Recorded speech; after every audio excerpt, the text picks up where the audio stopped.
Hey, okay. Did I do it right? Thanks for coming. I hope you can hear me. Um, it's a beautiful day here in San Francisco. And the way we wanted to do this demo was to share it between me and Ed to simulate what it's like to get hosted. And doing that uh, means you need to be a professional live streamer, which we are not.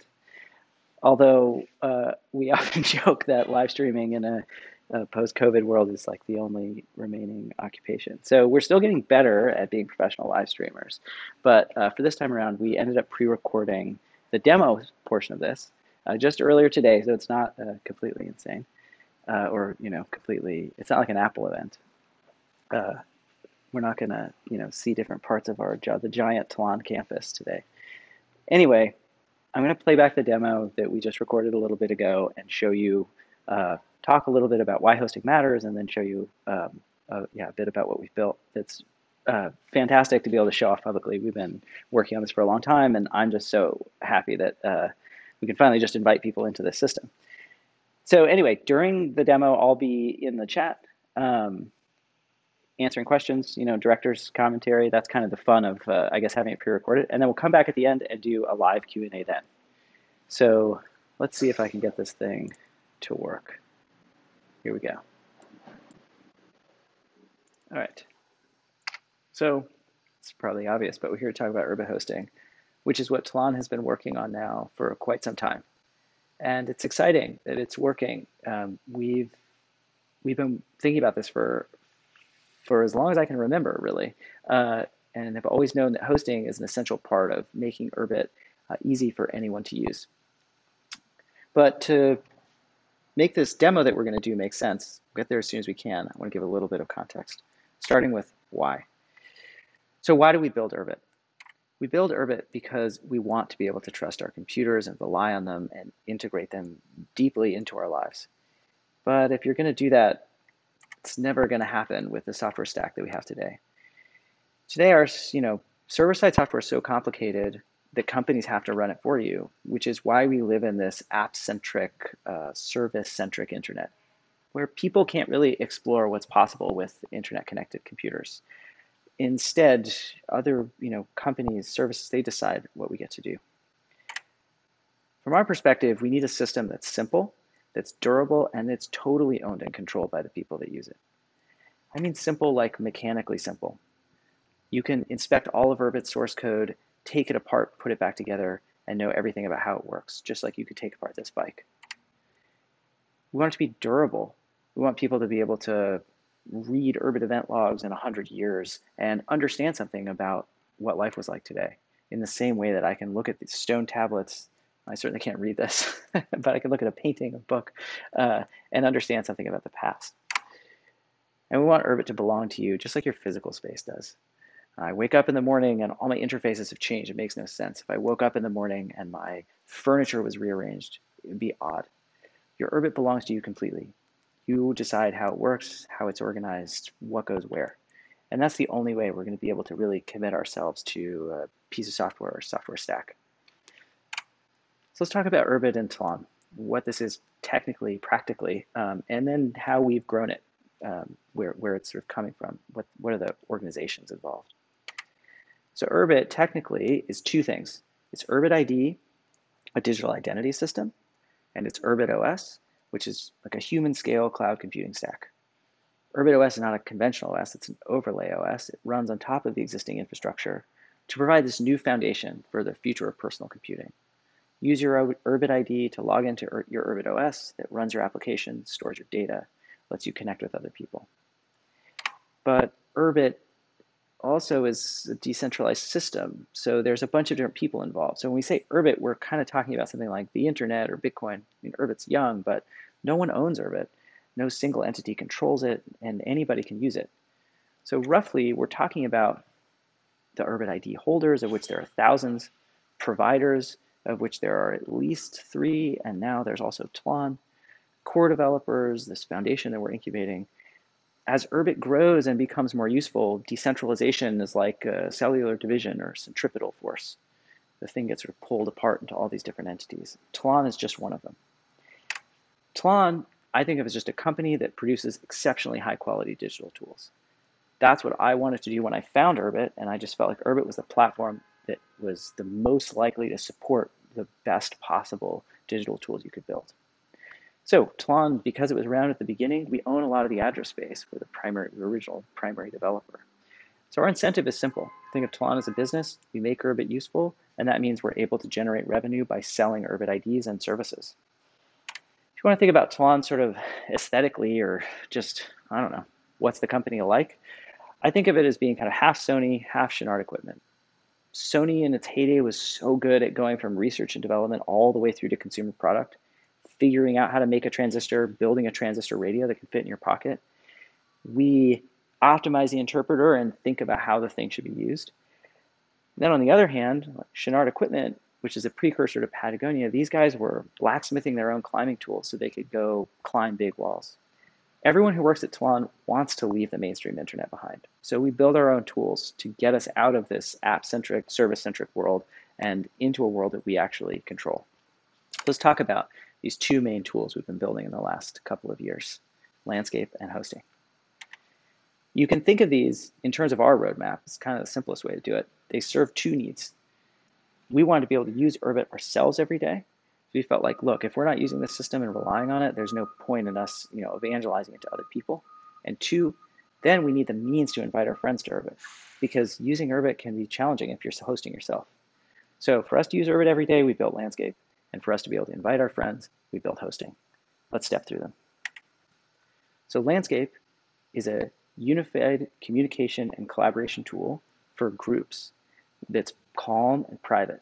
So group of people bring together a few different ways that you're going to write, chat, share links, and do that all in one place in a single interface. This is both something that we need, and it's something that only like a complete system like Urbit can actually do. So most groups of collaborators, friends, whatever, you live in this nightmare. We do too, to some extent, of these purple and pink gradients and the crazy logins everywhere, data everywhere, the modern internet that basically completely sucks as far as I'm concerned. Although there's some amazing UI affordances, the fragmentation is awful. So we want to replace it with something like this. This is landscape. Here you can see that we're sharing a few chats, links, and published notebooks. This is all one thing.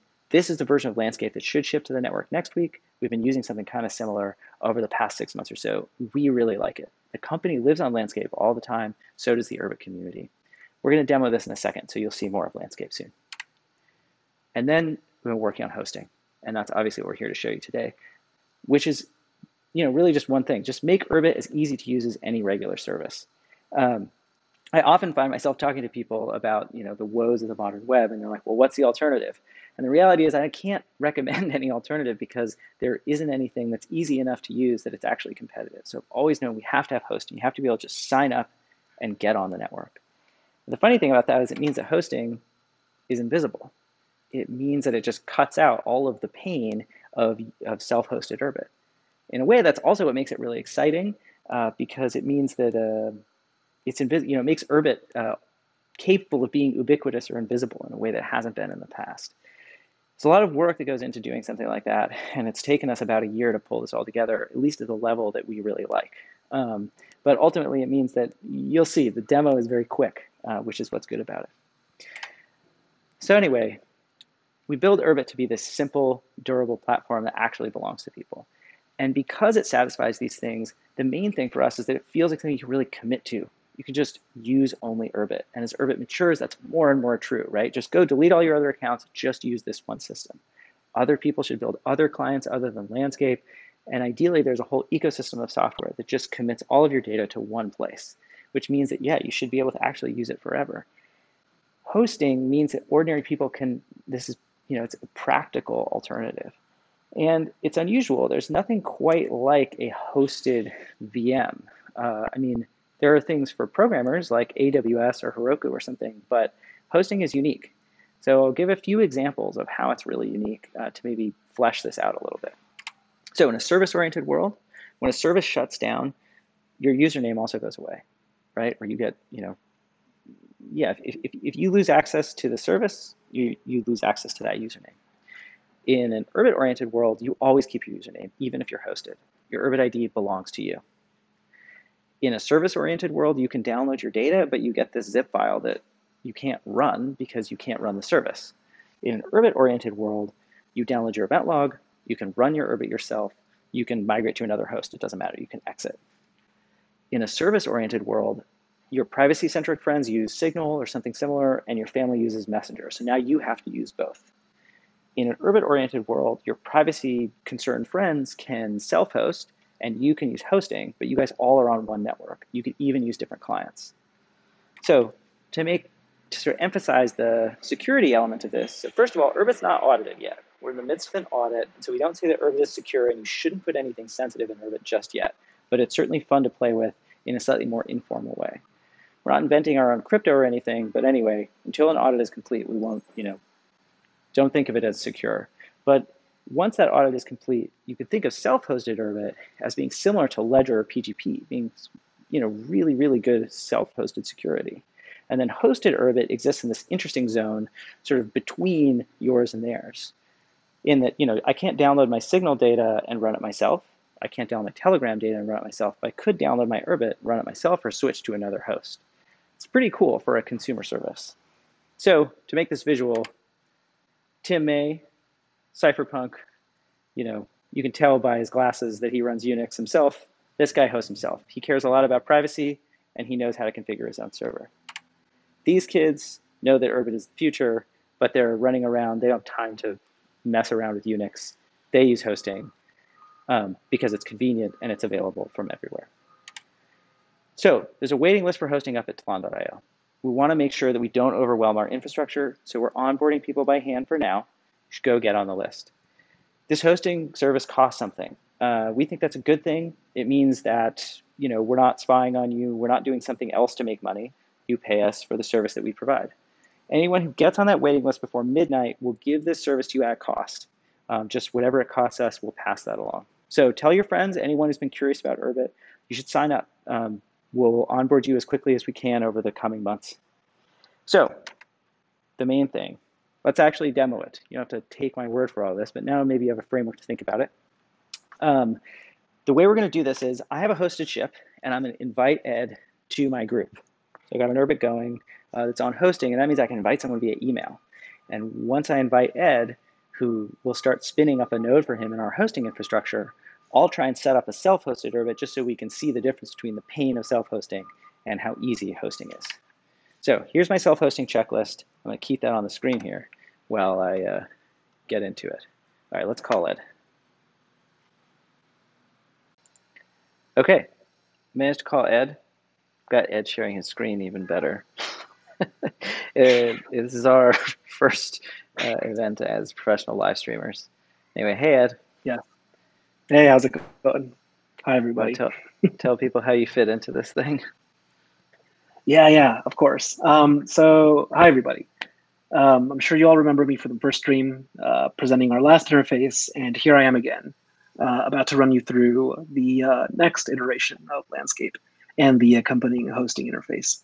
There was a good group of us working on this, but I am the lucky presenter of the whole thing, and I'm happy to do that today. Lucky or unlucky, but to be seen. All right, so here you can see my landscape home screen. I've got this ship up that's hosted, and I'm in a few different groups here: Urbit Community, Tlon. I'll let Ed show you the actual landscape interface. The main thing I want to show you is what it's like to invite someone when you're hosted. So I'm hosted. So actually, sorry, let's go back to this Explorers channels I created just for this. Been working on collecting sort of weirdos, interesting people who did cool stuff outside, and I'm going to invite Ed as if he doesn't have a ship, just by entering his email. So there's Ed's email, and now our infrastructure will start booting a ship for him, booting an Urbit node, and sending him an invite. And so all this, all this work for basically something that is completely conventional. But anyway, here we go. Hit send, and that'll start going. In the meantime, we'll try and boot a ship ourselves by just following our own installation and setup process. which, here we go. So easiest way to do it is just to start by booting a comet, which I think I have to open the terminal to do. There we go. And so I'll try just pasting this in here.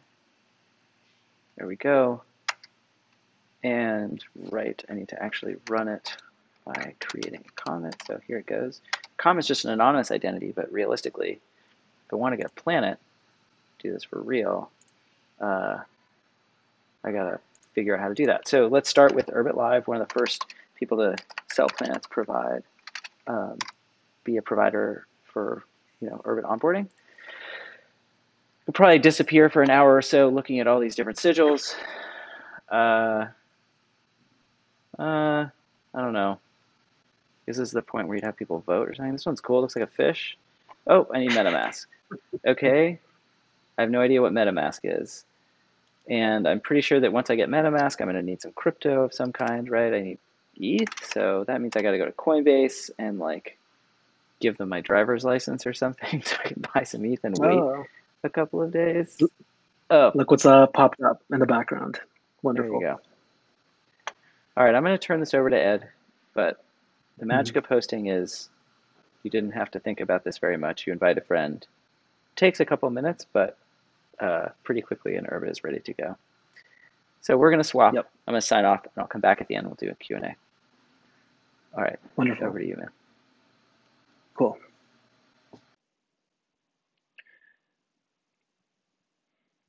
Your Urbit is ready. Reads this email before me. This is the email that Galen just sent to me, and it contains a URL to a currently running hosted Urbit and a respective passcode that would allow me to actually access that Urbit in just a moment. I'm going to go ahead and click on this URL, and I've arrived at a login screen, which shouldn't be anything too shocking. But before I continue, I'd like to make the very, very important note that prior to this moment, getting an Urbit started was actually quite a time-intensive experience. It was even rather technical for people who even consider themselves technical. And we're really happy to really show off how easy this is at this point. If anyone you know who you'd like to invite to Urbit or to Landscape has never even heard of Urbit before, all you need to do is send them an email. It's that simple these days. So imagining that it's someone completely fresh, I just received that email.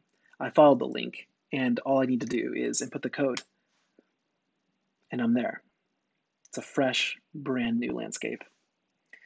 This shouldn't be too unfamiliar looking for those of you who have already used Landscape, but one of the biggest changes that we've made is to take that classic application-centric model that we previously had in Landscape, which highlighted chat, publish, and links, and we've now decided to service up groups.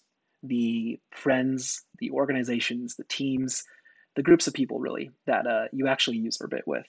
And this is the very first thing that you see are these groups. We'll go ahead and accept some of the groups that Galen has also invited me to prior to actually sending the invite, which is kind of an amazing affordance that we do allow now.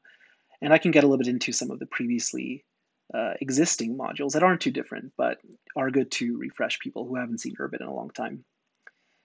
We have Dojo, of course, which is our terminal, because this thing is actually a general purpose computer, and we can go ahead and do a couple of things that just demonstrate the fact that this thing isn't just any other app or service out there. This thing is in fact an adding machine. I can even invoke certain scripts or commands that will allow me to get a peek into my actual computer state, which is really neat. Another thing that we've introduced recently is identity, but we'll get into that. And the last sort of classic thing to highlight is the fact that we still have our weather and beautiful sunrise clock, which I could go ahead and simulate here with a 00, placing us in Null Island, I believe. And there we go. That's looking quite nice. So again, we want to get into identity. This is a new thing that we really want to make special in this version of Landscape. But before I get into that, I'd like to introduce one of the new ways that we've built recently to actually access any part of your Urbit, which is the new Leap interface. I can go ahead and click that here, but we are really happy that this is actually a keyboard first interface, so I can go ahead and press Command/ or Control/, and this summons up a really simple Omnibox-like interface that allows me to search around for any channels or groups that I've joined. In this case, I just want to go and hop on over to identity, which I just was speaking about right this moment. And I'm already brought there instantly. Here in identity, I can go ahead and take my sigil and go ahead and change to something a little bit more fun looking. It'll be this nice blue. I can go ahead and tell people my name. I can tell them that I work at Tlon and this is how you can contact me in the old internet. And I can go ahead and say that. And going back to home, we see that immediately reflected in the interface. This is quite neat, in my opinion. The last thing that I have to show before we get into groups is this final sort of groups-like structure that basically is where all of your DMs and ungrouped channels get situated in. So that's quite simple. To move ahead, though, let's check out one of the hosted-only groups that we'll begin to invite people to, which is Tlon support. This is basically our command center of sorts for any sort of support or help that you might need while getting your the bearings around your new Urbit. We can see here, though, that for those of you who have used Landscape before, this is actually one of the interfaces that we've overhauled the most, which is the look into the groups view. Previously, this was all situated as a sort of backend or management experience, but now we've brought all the channels that are related to a group to the forefront so that you can go ahead and just navigate any of the ones, the channels, I should say, that are associated under the group. So we can see here that this is a chat, but it's just an announcements channel. I can go ahead and hop on over to general, and it looks like this is just where general questions and answers about hosting can be situated. So I could go ahead and say, yo, hi everyone. And then we have a sort of analogous structure to the Urbit dev mailing list, which is just a set of release notes for OTAs. I can go ahead and join that, but I don't need to at this moment. We can look into the channel in particular in the next group that I'd like to show you all. So I joined all the groups previously, as you saw, but using Leap, I can just go ahead and hop on over to Explorers in this instance, which is the secret channel or the secret group that Galen just invited me to. Here we can see that there are two channels associated with this group, characters and stories. One of them is a notebook, the other is a link collection, and I can go ahead and join these quite quickly. I'll just go ahead and join them both at the same time. This is basically a look into, let's see, let's let this load a little bit. There we go. So the characters notebook is akin to a blog in the old internet. This is just a place where you could write long form, short form, and also provide a couple of affordances to comment or to discuss any one of the given posts that you've made. So we can go ahead here and say, oops, it's expecting a comment here, but it looks like these are all just descriptions of characters in this notebook. It's kind of cool. But the other thing that I'd like to show right now is even cooler, which is this new interface that we've built that allows for any arbitrary media to be posted. So I can go ahead and see that I can immediately click to the outbound link to just get a sense of what's going on here. It looks like this is just a photo of a cool king climber dude. What I can also do, though, is just click into one of the actual links themselves and begin a conversation around it if I really want to. It's another beautiful image. Let's see, let's check out the most recent one. This is awesome.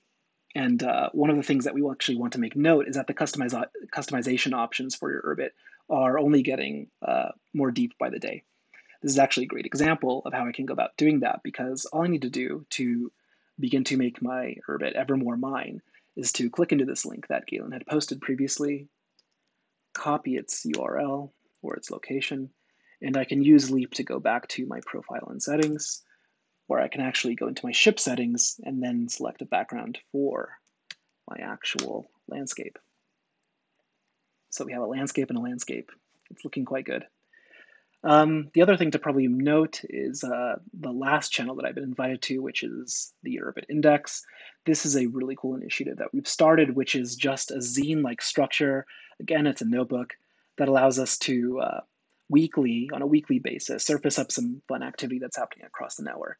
So we see here a nice cover image and just a couple of posts that surface up little excerpts from a variety of groups that are situated around the network. It's a cool little initiative, and it looks like people are already interacting with it, which is fun. So yeah, this is a great overview of some of the latest updates that we brought to bear in Landscape, and I'm hoping that you all get to use this really soon. It's going to be a great time. The last thing to show before I hand this back to Galen is the hosting environment, which is simple and not too much, which is always good. I had actually joined that in the background, so we don't have to encounter another login experience because we all know how fun login is. And here we're situated in just the management dashboard of sorts, which allow me to open up my own Urbit anywhere, in any browser, anything that supports the internet. I can, of course, see its connectivity status. And most importantly, actually, is this shutdown mechanism, which allows me to shut my Urbit down, halt its hosted status, and this hosting interface just packages that all up into an archive. So I can take my latest computer or Urbit's state and move its data and key file around. So I can self-host on my own laptop or move it to another hosting service if I'd like to. The last thing to note here, which is really, it's a fun detail, is because your Urbit does run on a URL, it's accessible from anywhere, really. So you can go ahead and see that the latest state that I had supplied to my Urbit is actually reflected on my own device here, which I've accessed on my phone. So it's looking pretty cool over there. That's it. This is what I hope is a good overview of what we've shipped most recently, and I hope that you all have a good time with it. Thanks.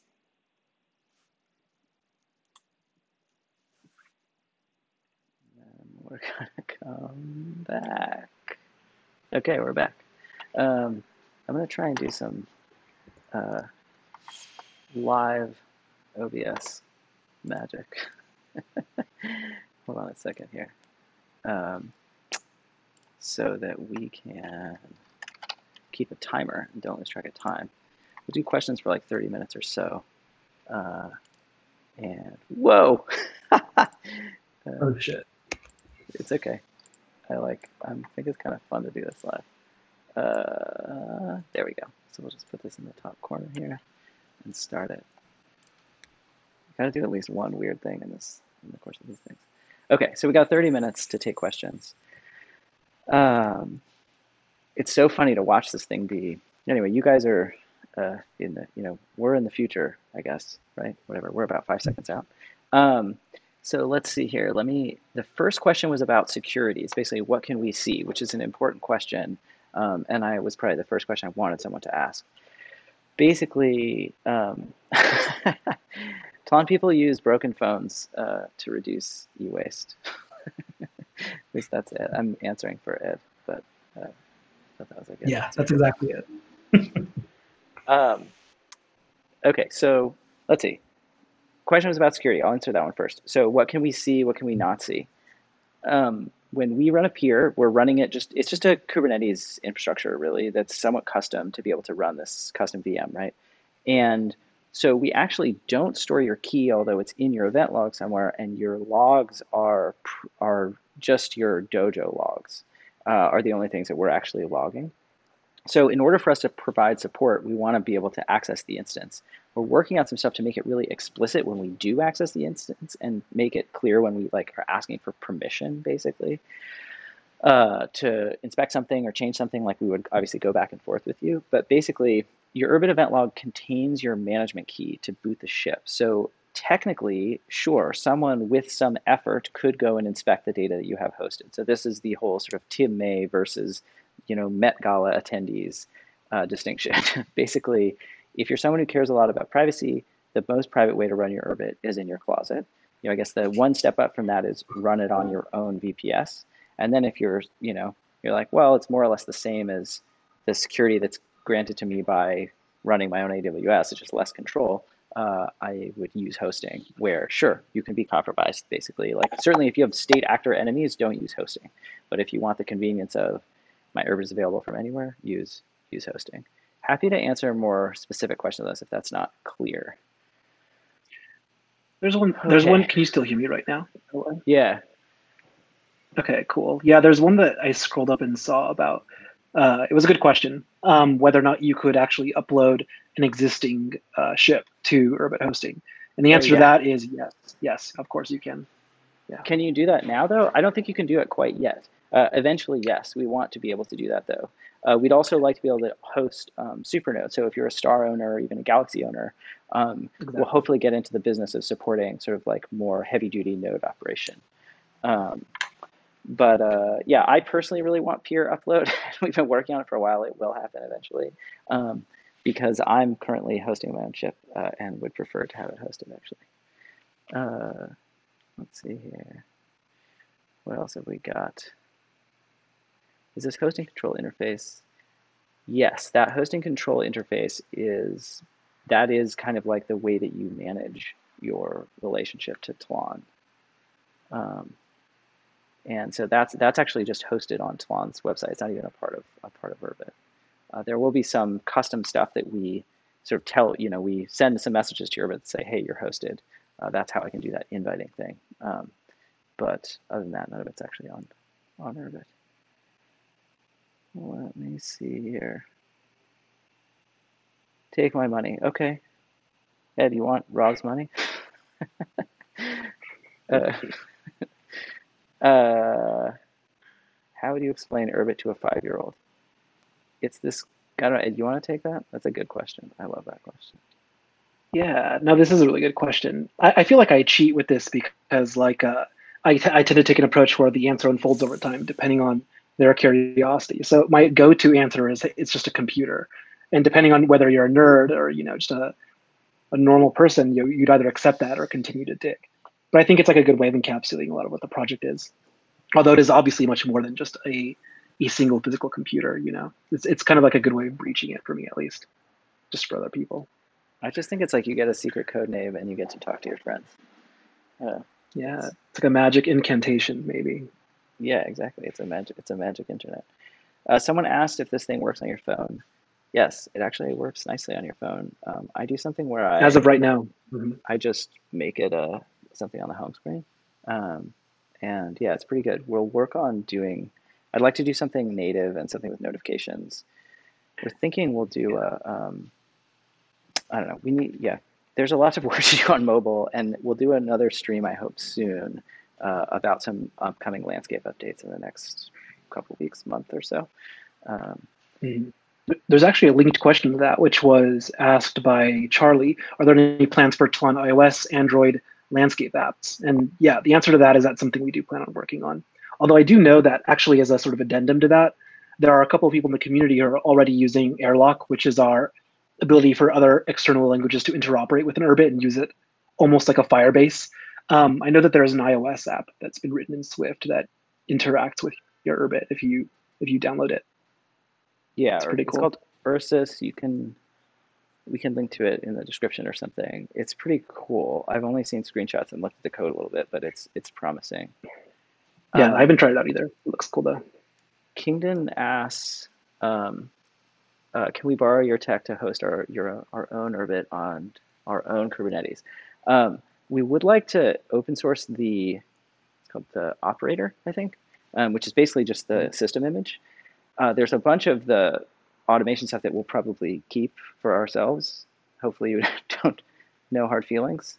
Uh, but we'd like other people to start hosting services. A few people have in very small part, I think. But there's GetUrbit ID, which Chris King's been talking about on the mailing list a bunch, which looks promising and interesting.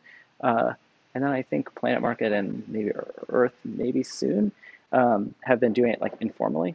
But anyway, yeah, I think hopefully like when we'll release some stuff around this year. I'm not sure exactly when. I mean, we'd like to do it eventually. That could hopefully sort Mhm. of like get that started. Let's see here. Imagine Slack built by Bitcoin people is a good 5-year-old explanation. Yeah. Um, James asked a really uh, great question about any computational engines running on Urbit, like game engines, things like Unity or Unreal or anything like that. Or OBS, the OBS engine, maybe. um, I feel like no, but one thing that would be we've talked about a lot around the office. I think is really interesting is that like Urbit just exposes this HTTP interface. You can send and receive commands from anything, and so yeah, like writing Mhm. OpenGL, whatever, anything that just happens to store its data in Urbit or talk to Urbit is completely Mhm. doable. You want to answer this question about Twitter or Mastodon? Yeah. Anyone working on something akin to Twitter or Mastodon on Urbit? I think the rough answer to that is yes. And the work that went into building the infrastructure that we now call Graph Store was, I think, fundamental to actually getting that out. But due to a lot of other works that we have in the pipeline, hosting being the big one, that was basically just pushed off a little bit. But all the engines and all the sort of engineering pieces are there. It just needs to be assembled. And I actually think one of our engineers is actually working, or at least had been working on a good majority of it for a while. But I think that Yeah, the thing about Twitters and Mastodons is that the format is so simple, like microblogging, micro messaging, whatever you want to call it, that you could have 10 of these, I'm sure, like 10 people working on 10 separate ones. I'm sure they would all be interesting to some degree, possibly. I think we're just gonna get Twitter slash Mastodon is the thing that I think is like gonna be forced into existence, Yeah, it despite will. like Yeah, any resistance. people Um, just will it into existence. so Deepak asks, when Tlon hosts, where's the data from an Urbit stored? If you decide to hold gigabytes of photos, for example. So Urbit right now lives in this 2 GB memory footprint. So that's held in, I mean, you have your event log and then the running image. When we shut down the image, we just give you the event log and the checkpoint if you decide to leave. When we upload photos, we actually use like an S3 connector. It could be anything that supports the S3 API. So that could be like a self-hosted S3. It could be our S3. We're imagining that what we'll do probably is for hosted customers, just set up an S3-like endpoint. So when you download all your data, it would be like these things that live external to Urbit, all this binary data, and your Urbit image. Eventually, the idea is to actually, of course, have all that binary live in one place, but that's somewhat further off. That's a long conversation. But so let's see. Mhm. Yes, we hold your data if you want to. I mean, you can link to it if you want in other ways, but the idea is to provide the convenience of like you can easily upload images, videos, and stuff like that. Where's shared data? Let's see. So what about if Tlon is shut down tomorrow? Is there a way to retrieve the data, or is there an automatic? Yeah. Right. So if Tlon vaporized, you would lose all your data. Like literally, just I don't know, like all of our everything we stored, we run on top of GCP. Uh, if I don't know, California just, yeah, you keep your ID, but you lose your data.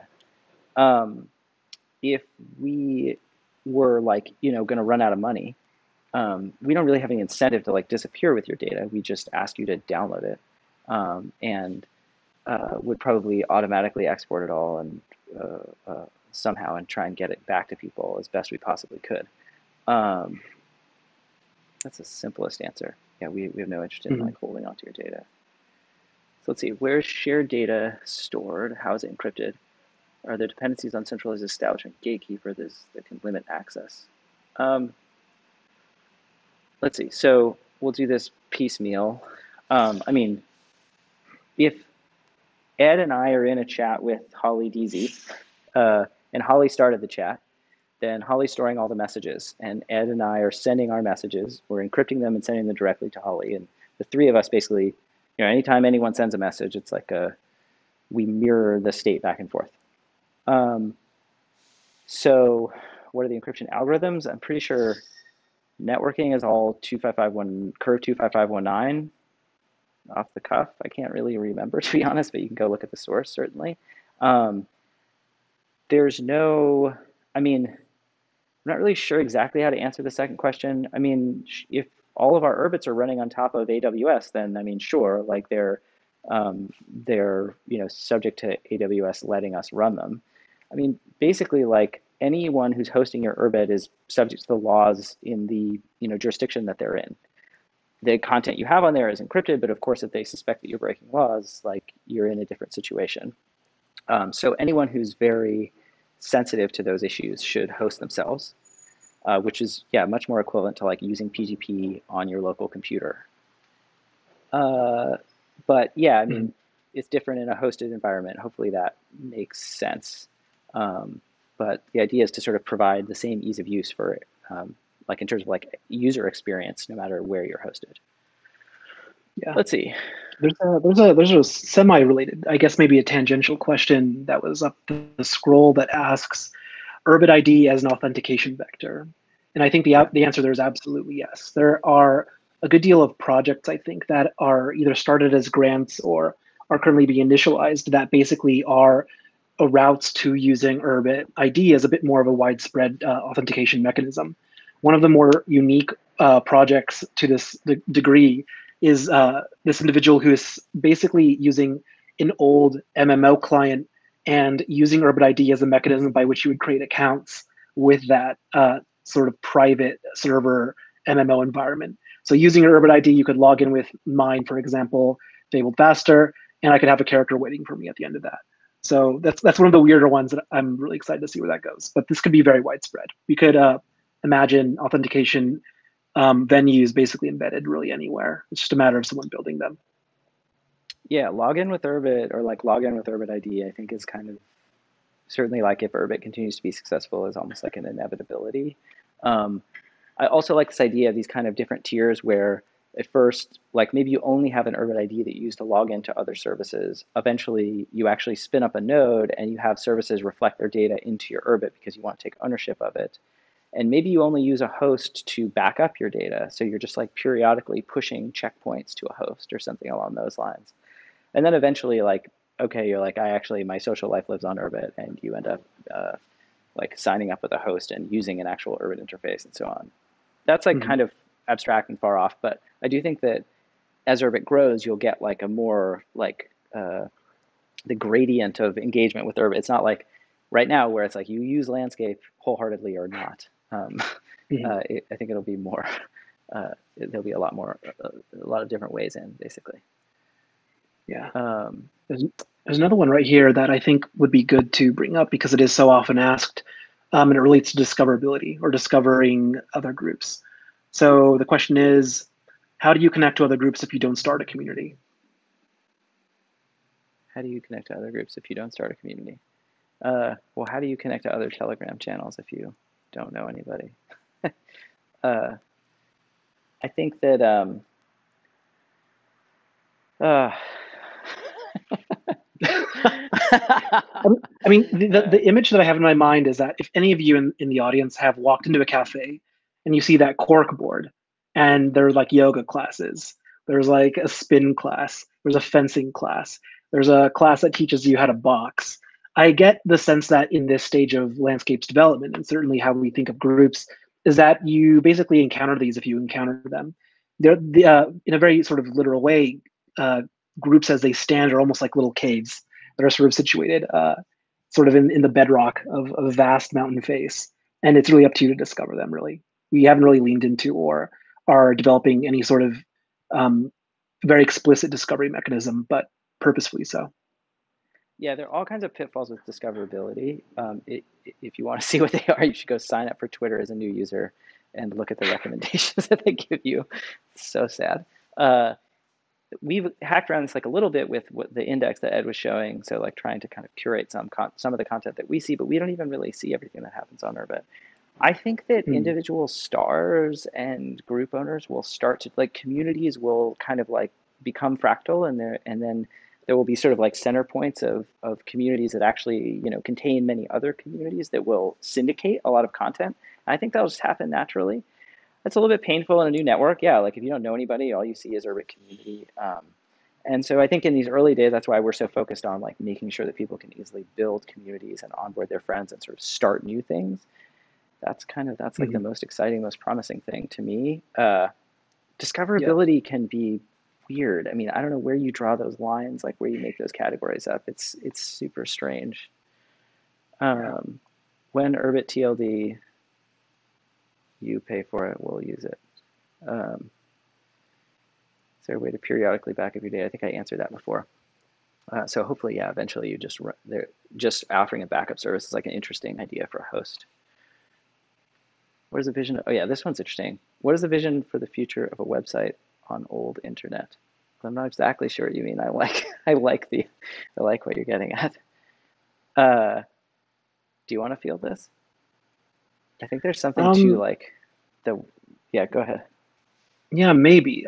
If I interpreted that question correctly, is it asking more or less, only because I don't think I even heard it correctly, but is it asking about websites or the notion of a website in Urbit or an Urbit network? Is that what the question was really about? I guess I was thinking of it in two ways. Like, is there some way to from Urbit surface content to the Mm, public web, like to the clear web, which I think is interesting and yes, we've talked a lot about. And then, we have. Yeah. yeah, like, is there some concept of basically arbitrary page content on Urbit itself that's not like a published notebook or Yeah. whatever? Well, that former question about externalizing the contents, I should say, of an Urbit or even of a community is really interesting in the sense that right now we have two primary modes in which groups operate, which is that they're either private, effectively fully opaque, and they are purely invite only, as in even if you knew the endpoint in the ship that a group emanated from, you couldn't even join it, as if you weren't basically admitted to the group or intentionally invited. So we have that mode, and then there's a public mode, which allows anyone who knows an endpoint to enter into a group. There's a third mode that we've talked a lot about, which is to basically externalize or serve the contents of an endpoint to the greater web. The sort of actual mechanics of that I think are definitely still in the air. A lot of that I think requires a lot of deep thought about what exactly it means to surface up a fully sort of sovereign P2P network to the greater web. But there's a really fascinating angle where if you consider a possible means by which I could externalize to the grander internet a group. So the group is basically like a public, like a forum almost. You can almost imagine a way in which if the host of one of those groups, like an externalized one, were to allow email people to invite themselves to this group using an email. That could be a really interesting way to grow a community if you were okay with it being externalized. This is one of the sort of more direct and possibly more useful to a group owner's um, use case that we've imagined, but I think that it could get a lot wilder the more you think about it. I'm not sure if this is where you're going, but I think the like kind of like, Urbit equivalent of Substack that has like a clear web Yeah, exactly, sign up on exactly. ramp like that. There's something super interesting there. Yeah, I was I feel using like the sort some, of group as a whole, but like I can imagine like a publish would make way more sense. Where we can imagine publish even as it currently stands as being something that could be Substack like, right. although Yep. we could grow that functionally a lot more. Yeah, yeah. That's the kind of thing that actually also like maybe to clarify some of how we think about hosting. Like, so yeah, that whole like email invite service, right? That's all hosting side. Like that's outside of Urbit, right? Or your Urbit doesn't connect Hmm. to an Urbit service or to an email service. Hmm. Your host handles that for you. And so Exactly. when I Yeah. think about like potentially having people who have large followings use Urbit, in order for that to work well, you're going to need someone to run external infrastructure to make sure that you can like push out updates in a reliable way. And that's something that I think hosting could definitely like evolve to support if we see people using Urbit in that way. Uh, Eric's calling out that there were some questions about pricing and whether we're selling IDs. The answer on pricing is that I don't feel like we have uh, I'm not confident enough yet that we know exactly what our price point should be, even for like we've looked at the different. I mean, our current costs. I'm like, I think we can get these a little bit lower. So I'm not quite ready to say this is even like what our at cost pricing will be, which I'd actually probably generally wouldn't put on a public YouTube video. Happy to have everyone here who can sign up on that waiting list, and we will announce that at cost pricing to you probably in the next couple of weeks. Um, and then I'd say in the next couple of months is when we just make a public on ramp with public pricing, and and Hmm. and yeah, like show everybody what we're thinking there. Yeah, we'll definitely sell. I mean, I think we'd always sell. I prefer to sell a package. Like you just, there's no point in. There are lots of places you can go to OpenSea and buy a planet. There are lots of places you buy a planet or an ID. I mean, I'd like us to be able to sell like hosting with a planet, right? So you sign up, buy a year of hosting or whatever, get a planet for free, or potentially even like buy a star, get and buy hosting for a bunch of people under that star. There are a bunch of possible options there that we've kind of kicked around. I'm Hmm. not sure exactly which ones we'll pursue, but certainly like planet hosting as I described, is likely. I'm not sure. I don't think we know quite yet about pricing, but we'll announce that pretty soon. Yeah. Nick asked us a question, I think, which is a subject of eternal fascination, which is what is a community in our mind that should be on Urbit now that isn't? I have my own answer for this. I think in the That's a latest good talks that question. we've had about this, I've been really obsessed with the idea of new sort of music subcultures emerging from Urbit. Like you can imagine this idea of like record labels emanating from Urbit infrastructure, or this idea that we could design really nice affordances for artists to basically self-own their own output. I think that that's basically just like a really kind of rich area of exploration, more or less. Like Pan Records Yeah, on Urbit would be amazing, of course. yeah. There's lots of. I mean, music is like I think doing surprisingly well in this weird world that we live Yeah. in, and Hmm. it's an obvious fit, especially Yeah. because you could actually build specific things that support, like for artists to sell things directly, or even just to like stream music and show off things that you're working on. Yeah. I think the way I think about this at the highest level is basically that like we've kind of explored all the kinds of communities that you might want to build in either public or centralized social networks, and that Urbit is for a kind of community or sort of quality of community that you basically just don't really have with existing software.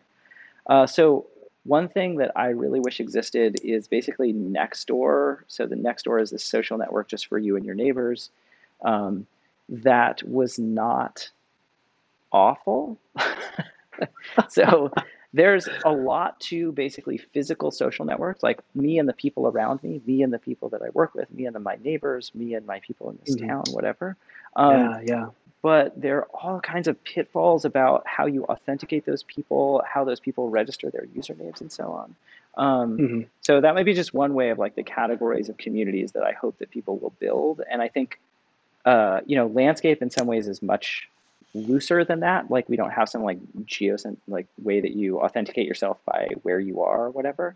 But what I'm hoping is for people, it's much more like small groups of friends. I mean, it's like squads, right? I think that's kind of like Hmm. become a thing that people talk about. It's like you have a group Totally. chat, but you also have like maybe some Notion documents and you use Slack sometimes or whatever. It's like those small communities, like that's what Landscape is for. That's what Urbit is for. And there's a lot of those that don't have like a home. I think Hmm. those are the people that should be on Urbit. Totally. Yeah. All right, we got 4 minutes and 47 seconds. Um, Someone call Matt. He knows. Uh, Notion on Urbit. Yeah, we would like to develop publish quite a lot to be um, uh, just to be like a richer note taking experience. I actually think if people are like interested in Notion in general, like Apple Notes right now is really good. It's kind of for anyone who has an iPhone and never uses the Notes app, like you should look at it just because I feel like what they did there is impressive. It's different Yeah. than Notion in some ways, but the UI is really good. But yeah, I think we focus so much on, if you think about like my like Tlon roadmap, like we use Urbit, we invite our friends to use Urbit. It's so group centric, the stuff that we've been building. Um, and so I think, yeah, we've been talking a lot about like how to improve the sort of single player experience of Urbit, which obviously would include a sort of Notion of Urbit or notes of Urbit or something like that. And Hmm. we've there's a lot of work we've done on the durability front, so making it easier for one kind of killer feature of hosting. Actually, we've done a lot of work to make basically Urbit doesn't really crash, and when it does crash, we actually have good recovery tools now. So I've been wow, I don't even remember how long my Urbit's been running for. It's been a long time. Hmm. And in a hosted environment, we actually have automated all that. So in the case that you run over your memory footprint or you would normally crash, we now automatically recover. And we have some tools in the pipeline that will actually now pull the data out of your Urbit, breach your Urbit, and then put it back in. So you have much better like just durability guarantees. And you could do this by yourself. This still works in a self-hosted environment, but in a hosted world, it's like done automatically. Uh, so I think my feeling about like would I take notes inside of Urbit is today is like yes, when please. I really want to work more on this, and we've talked about it quite Yeah. a lot. Definitely. If you move your Urbit from a hosting provider, does the content address change since you have a hosting? No, shouldn't. Well, it shouldn't. I guess, yeah, that's a good question. It shouldn't. It depends. I mean, if you move everything from S3 to another S3 endpoint, but you could go and rewrite all of them. That's a good I'm sure question. the migration tools could be developed Yeah. for sure. There was one question that Eric surfaced, which was a question earlier about pricing and whether we're actually directly selling IDs. I Yeah. actually don't know the original question it referred to, but maybe you can just take it from Oh, yeah, I was trying there. to answer that before, just that, like, yeah, Oh, okay. pricing we'll announce soon. We'll sell IDs, but only with hosting, because there are plenty of other places you can get IDs. Um, let's see, SoulSeek via Urbit. Uh, Yes, please. there's so much interesting stuff about music sharing, and if you ask around the network, there might be stuff happening on this front. But I won't. I Mark won't asked spout about on that. supporting. Oh, sorry. Sorry for cutting you off. Oh no, go ahead. Yeah, hosting regions. Yeah, hosting regions, that's all. Yeah, I think we're already by default spreading things out pretty significantly in some automated fashion that I'm kind of making that up. I can't remember exactly what we do there. But yeah, it would be interesting to actually make that like an opt-in thing at the user level. I'd be totally open to that. I also know too that we have been designing the sort of structure for a network explorer that basically exposes the Urbit network as a sort of total body. Like, we know where's all the activity going, how many things are activated, and it would be interesting to add a geographic element there if people opted into it. That could be like a cool Yeah, consideration. yeah, that's interesting. ETA on hosting launch. This will roll. We're already rolling this out. We've been rolling this out over the past month, 2 months, Yeah, we have. Mhm. really quietly, just with a few friends and ourselves to make sure it works well. And we'll just basically ramp that up. So that's the whole point of this waiting list. It's like, go get yourself on the list. We're just going to work through that list as quickly as we can. And will we beat the price of DigitalOcean? No, almost definitely not.